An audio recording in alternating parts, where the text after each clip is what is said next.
Hello दोस्तों, स्वागत है आपका हमारे चैनल चंदन एकेडमी में। आज का हम इस वीडियो में कक्षा 10 विज्ञान का जो विद्युत चैप्टर है दोस्तों, उसका हम बहुत इंपॉर्टेंट क्वेश्चन बताएंगे दोस्तों। विद्युत धारा का ऊष्मीय प्रभाव, यह टॉपिक बोर्ड एग्जाम के लिए बहुत इंपॉर्टेंट है।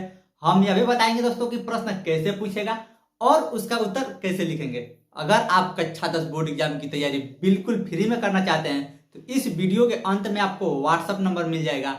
उस व्हाट्सएप नंबर पर एसएमएस जरूर करें कक्षा 10 बोर्ड एग्जाम की तैयारी फ्री में करने के लिए। इस टॉपिक से दोस्तों आपके बोर्ड एग्जाम में आंकिक प्रश्न पूछा जाता है। इसका मतलब दोस्तों जो विज्ञान का सवाल है वो इस टॉपिक से पूछा जाता है, तो इसलिए यह टॉपिक बहुत इंपॉर्टेंट है। इसको दोस्तों हम आपको बहुत ही आसान भाषा में एक एक टॉपिक को अच्छे से समझा देंगे, कुछ भी रटवाएंगे नहीं दोस्तों। ध्यान से समझिए एक एक टॉपिक को। सबसे पहले दोस्तों विद्युत धारा का ऊष्मीय प्रभाव। तो ऊष्मा का मतलब क्या होता है दोस्तों? गर्म होना। ऊष्मा का मतलब गर्म होना, इतना समझ गए दोस्तों। और विद्युत धारा का ऊष्मीय प्रभाव, जैसे आप कोई बल्ब जलता है वो कुछ देर के बाद क्या होता है? गर्म हो जाता है। पंखा चलता है वो भी गर्म हो जाता है, तो वो क्या है? विद्युत धारा का ऊष्मीय प्रभाव है। वो क्यों गर्म हो रहा है? कोई बल्ब ज्यादा समय तक जलता है तो क्या होता है? गर्म हो जाता है। तो क्यों गर्म होता है? तो वही विद्युत धारा का ऊष्मीय प्रभाव है। यानी विद्युत धारा के कारण कोई भी ऊष्मा उत्पन्न होगा, उसी को क्या कहते हैं? विद्युत धारा का ऊष्मीय प्रभाव। बोर्ड एग्जाम में आपसे प्रश्न पूछेगा कि विद्युत धारा का ऊष्मीय प्रभाव से क्या तात्पर्य है, तो उसका आंसर हो जाएगा दोस्तों विद्युत धारा के प्रवाह से, यानी किसी भी चीज में विद्युत धारा को प्रवाह से चालक तार का ताप बढ़ने की प्रक्रिया को विद्युत धारा का ऊष्मीय प्रभाव कहते हैं। आप यह भी देखे होंगे दोस्तों, जो तार होता है उसमें ज्यादा देर तक अगर करंट रह जाए तो वो क्या हो जाता है? हीट हो जाता है, गर्म हो जाता है। तो गर्म होने की प्रक्रिया को क्या करेंगे? विद्युत धारा का ऊष्मीय प्रभाव। क्योंकि यह विद्युत धारा के कारण क्या हो रहा है? ऊष्मा उत्पन्न हो रहा है। केवल आप इतना लिख देंगे तो आपको पूरा नंबर मिल जाएगा। और दोस्तों आपसे यह भी प्रश्न पूछ सकता है कि यह किन किन बातों पर निर्भर करता है, इसका सूत्र क्या होता है, विद्युत ऊष्मा का सूत्र क्या होता है। इसको दोस्तों हम बहुत ही आसान भाषा में एक एक टॉपिक को समझा रहे हैं। ध्यान से समझिए दोस्तों।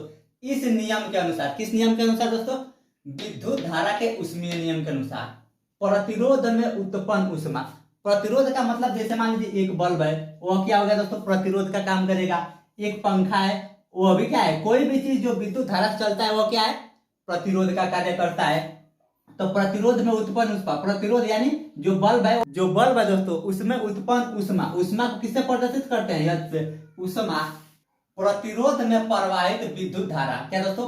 प्रतिरोध में प्रवाहित विद्युत धारा आई के, क्या दोस्तों? विद्युत धारा को किससे प्रदर्शित करते हैं? आई के वर्ग के समानुपाती होता है। इसका मतलब दोस्तों जो यच है, यच क्या होता है? समानुपाती होता है। समानुपाती का मतलब ऐसे होता है। और किसके समानुपाती होता है? विद्युत धारा के। जो विद्युत धारा उस वर्ग में भेजा जाएगा उस विद्युत धारा के वर्ग के। तो वर्ग का मतलब होगा विद्युत धारा को आई से प्रदर्शित कर देंगे, और यह हो गया अनुक्रमपाती होता है। किसके? विद्युत धारा के वर्ग के। वर्ग का मतलब होता है दोस्तों, इसके ऊपर हम 2 लिख देंगे। तो यह क्या हो गया दोस्तों? जो यह ऊष्मा है वो विद्युत धारा के, यह क्या है दोस्तों? विद्युत धारा, और यह वर्ग के अनुक्रमपाती होता है। इसका मतलब क्या है दोस्तों? अनुक्रमपाती होता है। इसका अर्थ यह हो जाएगा कि जो धारा है दोस्तों वो जितना अधिक रहेगा ऊष्मा ही उतना अधिक रहेगा। यानी जितना ज्यादा वाट का बल्ब होता है उतना ही ज्यादा गर्म होता है। इसका अनुक्रमपाती का मतलब यही होगा कि अगर विद्युत धारा बढ़ेगा तो हीट भी बढ़ेगा, यानी ज्यादा गर्म होगा। यह हो गया दोस्तों पहला कंडीशन। ऊष्मा क्या होता है? विद्युत धारा के वर्ग के समानुपाती होता है। ठीक, अब आगे देखिए दूसरा टॉपिक क्या है। दूसरा टॉपिक है दोस्तों प्रतिरोध आर। प्रतिरोध को किससे प्रदर्शित करते हैं? आर से। क्या दोस्तों? यह प्रतिरोध जो बल्ब होता है उसको किससे प्रदर्शित करते हैं? आर से। कोई भी चीज क्या होता है? प्रतिरोध होता है, जैसे हीटर, लाइट, बल्ब, तो उसको किससे प्रदर्शित करते हैं? आर से। तो प्रतिरोध आर के समानुपाती होता है। प्रतिरोध आर के समानुपाती कौन होता है? देखिए यहाँ पे लिखा है हीट। हीट क्या होता है दोस्तों? प्रतिरोध आर के समानुपाती होता है। तो यहाँ पे लिखेंगे एच, और समानुपाती होता है। किसके समानुपाती होता है? प्रतिरोध आर के समानुपाती होता है। इसका मतलब दोस्तों कि प्रतिरोध जितना बढ़ेगा उतना ही ऊष्मा ज्यादा उत्पन्न होगा। दूसरा कंडीशन है दोस्तों, जो हीट है ऊष्मा वो प्रतिरोध आर के समानुपाती होता है। अब देखिए दोस्तों तीसरा क्या है? जिस समय, समय को किससे प्रदर्शित करते हैं? सी। तो जिस समय तक विद्युत धारा प्रतिरोध में प्रवाहित होता है उस समय टी के समानुपाती होता है। किसके समानुपाती होता है दोस्तों? समय टी के समानुपाती होता है। और किस समय के दोस्तों? जितना देर तक बल्ब को हम यूज में लाएंगे उसी के हिसाब से ना गर्म होगा। ज्यादा देर तक बल्ब जलेगा तो ज्यादा गर्म होगा, कम जलेगा तो कम गर्म होगा। उस समय का क्या होता है दोस्तों? समानुपाती होता है। क्या समानुपाती होता है? यच। यच यानी हीट या उष्मा कहिए। उष्मा क्या होता है? समय के समानुपाती होता है, समानुपाती। और टी, इसका मतलब यह हो गया कि जैसे जैसे समय बढ़ेगा वैसे वैसे उष्मा भी बढ़ेगा, यानी जितना ज्यादा देर तक अगर बल्ब को जलाएंगे उतना ही ज्यादा गर्म होगा। तो यह तीन बातों पे डिपेंड करता है। अब देखिए दोस्तों, इसको मान लेंगे समीकरण नंबर 1, फिर इसको मान लेंगे समीकरण नंबर 2, अब इसको मान लेंगे समीकरण नंबर 3।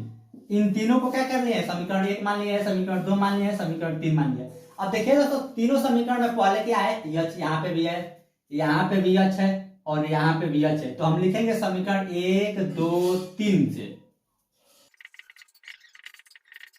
तो देखिए दोस्तों, हम यहाँ पे लिख दिए समीकरण 1 2 तथा 3 से, यानी इन तीनों समीकरण से। तो देखिए जो समानुपाती के इधर क्या है? यच है, तो सबसे पहले क्या लिख देंगे? यच। अब देखिए समानुपाती को हटाकर क्या लिख देंगे दोस्तों? बराबर। समानुपाती को हटाकर तीनों की जगह पर क्या लिख देंगे? बराबर। अब देखिए क्या हो जाएगा, सबसे पहले समीकरण में क्या है दोस्तों? आई स्क्वायर। यच क्या है? आई स्क्वायर के समानुपाती है, तो यहाँ पे लिख देंगे आई स्क्वायर। इसका काम खत्म हो गया। फिर यहाँ पे आ गया यच, यहाँ पे क्या है दोस्तों? आर के समानुपाती है, तो यहाँ पे लिख देंगे आर। बीच में कुछ नहीं है तो क्या है? गुणा रहता है, यहाँ पे भी गुणे में लिखेंगे। अब देखिए यहाँ यच क्या है? टी के समानुपाती है, तो यहाँ पे लिख देंगे टी। तो यह हो गया दोस्तों सूत्र। इसका सूत्र, उष्मा का सूत्र आप इतना लिख सकते हैं। अब इस सूत्र को तोड़कर कई तरीका से हम लोग लगाते हैं, जैसे देखिए, अब देखिए दोस्तों, इस सूत्र को कैसे कैसे तोड़कर हम सूत्र बनाएंगे। सबसे पहले एक एच है, तो यहाँ पे एच लिख देंगे बराबर आई स्क्वायर है दोस्तों, तो आई स्क्वायर का मतलब हो जाएगा आई गुणे आई। इसको दो जगह लिख सकते हैं, तो हम आई स्क्वायर को क्या लिख देंगे? आई गुणे आई। फिर गुणे क्या है? आर। फिर गुणे क्या है दोस्तों? टी। अब देखिए दोस्तों, आप सूत्र पढ़े होंगे, ओम का नियम बराबर क्या होता है? V बराबर आई आर होता है। इतना की जगह पर हम क्या लिख सकते हैं? V, क्योंकि होता है सूत्र V बराबर आई आर। तो हम लोग आई आर की जगह पर V लिख सकते हैं। तो यहाँ पे क्या है दोस्तों? आई आर है, तो आई आर की जगह पर क्या लिख देंगे? V। तो यह हो जाएगा H बराबर, पहले से आई है तो आई, और आई आर यहाँ पे है ना, देखिए इस आई की जगह पर यहाँ पे आई लिख दिए, फिर बीच में कुछ नहीं है तो गुणा है। फिर इस आई आर की जगह पर क्या लिख देंगे? V, और फिर गुणे टी।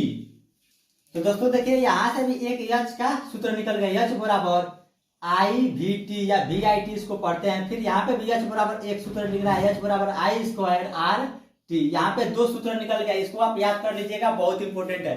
अब देखिए दोस्तों, यहाँ से हम दो सूत्र को निगमन कर दिए हैं। अब हम तीसरा सूत्र यहाँ पे बता रहे हैं, इसको हम यहाँ पे लिख दे रहे हैं। इसको लिखेंगे यहाँ पे यच बराबर आई वी टी, आई गुणे भी गुणे टी।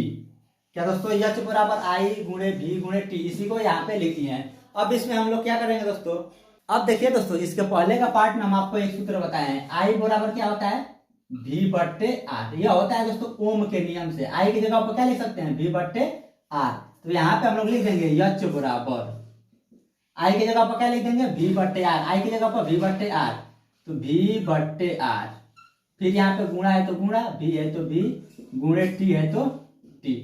अब देखिए क्या होगा दोस्तों, यहाँ पे यच है तो यच रह जाएगा बराबर, अब इसका इसमें गुणा होगा। यहाँ पे V एक है और यहाँ पे V एक है, तो V गुणे V का करेंगे तो हो जाएगा दोस्तों V स्क्वायर। फिर गुणे टी है तो टी हो जाएगा। देखिए इतना का काम खत्म।